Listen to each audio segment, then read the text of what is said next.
రాధాకృష్ణ ఎవరైతే వైఎస్ఆర్ కాంగ్రెస్ పార్టీ నాయకులు కార్యకర్తలు ఇంట్లో మహిళల్ని కించపరిచారో, బూతు మాటలు మాట్లాడి ప్రతి ఒక్కరు ఒక ఆత్మాభిమానం దెబ్బతినే విధంగా ప్రవర్తించిన ఏబిఎన్ రాధాకృష్ణ, ఆంధ్రజ్యోతి ఛానళ్ళు వాటి మీద చర్య తీసుకోవాలని చెప్పని ఎప్పుడైతే టెలికాస్ట్ అయిన దగ్గర నుంచి హైదరాబాద్లో కానివ్వండి, ప్రతి జిల్లాలో ఎస్పీకి సిపికి కంప్లైంట్ ఇస్తాం కానివ్వండి, అదేవిధంగా ప్రతి నియోజకవర్గంలో కూడా ఆ ఒక నియోజకవర్గంలోనే వైఎస్ఆర్ కాంగ్రెస్ పార్టీ నాయకులు కార్యకర్తలు అందరం గారు వెళ్ళి పోలీస్ స్టేషన్లో కంప్లైంట్ ఇస్తే ఈ రోజు గారా ఒక్క కేసు గారా నమోదు చేయకుండా చివరికి ఎంతగా ఈరోజు పోలీస్ వ్యవస్థ పనిచేస్తుందంటే కంప్లైంట్ ఇస్తే చివరికి అక్నాలజ్మెంట్ గారా ఇవ్వటానికి గారా భయపడే పరిస్థితిలో ఈరోజు ఆంధ్రప్రదేశ్ రాష్ట్ర పోలీస్ వ్యవస్థ ఉంది. ఈరోజు రెడ్ బుక్ రాజ్యాంగం ప్రకారం కేక్ కోసినా లేకపోతే సంబరాల్లో మేకపోతును కోసినా ఈరోజు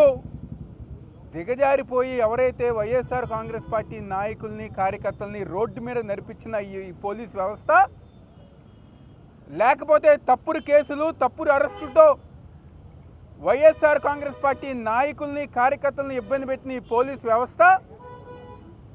ఈరోజు ఓపెన్గా టీవీలో మహిళల్ని, మా ఇంట్లో వాళ్ళని మీ పిల్లలు కాదు అని చెప్పనే విధంగా నీచంగా మాట్లాడిన ఏబిఎన్ రాధాకృష్ణ ఏబిఎన్ ఛానల్పై ఎందుకు చర్య తీసుకోలేదు అని చెప్పని ఈరోజు మరొకసారి 7 నియోజకవర్గాలకు సంబంధించిన మా మాజీ మంత్రివర్యులు కానివ్వండి, మా ఎక్స్ఎమ్మెల్యేలు కానివ్వండి, మా సమన్వయకర్తలు కానివ్వండి, మా రాష్ట్ర నాయకులు మళ్ళీ ఈరోజు సిపి గారిని లేకపోతే ఏడీసీపీ గారిని కలుస్తాకని చెప్పని వస్తే ఈరోజు ఆ కాగితం తీసుకోవటం గారు ఈరోజు వాళ్ళు భయపడ్డారు. సిపి గారు తీసుకోవాలా, డీసీపీ గారు ఆమె తీసుకోలేదు. చివరికి ఎవరైతే స్థానికంగా ఉన్న సిఏ గారు ఉన్నారో ఆయన గారు తీసుకోవటానికి భయపడే విధంగా ఈరోజు రాష్ట్రంలో పోలీస్ వ్యవస్థ పనిచేస్తుంది. గ్రీవెన్సెల్లో అంటే ఏ విధంగా మీరు భయపడుతున్నారు తెలుగుదేశం పార్టీ నాయకులకి? రెడ్ బుక్ రాజ్యాంగం చివరికి పోలీస్ వ్యవస్థ మీదుగా పనిచేసే విధంగా ఈరోజు కూటమి ప్రభుత్వం ముందుకెళ్తుంది. నిజంగా మీకు మహిళలంటే గౌరవం ఉంటే, మీకు నిజంగా చిత్తశుద్ధి ఉంటే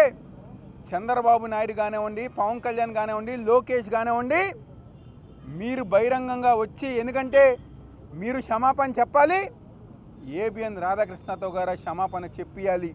అదేవిధంగా పోలీస్ వ్యవస్థ వారిని ఏ కంప్లైంట్ అయితే మేము ఇచ్చామో ఆ కంప్లైంట్ మీద కేసు రిజిస్టర్ చేయాలని చెప్పని వైఎస్ఆర్ కాంగ్రెస్ పార్టీ తరఫున మేము అందరం గారు డిమాండ్ చేస్తాం జరుగుతుంది.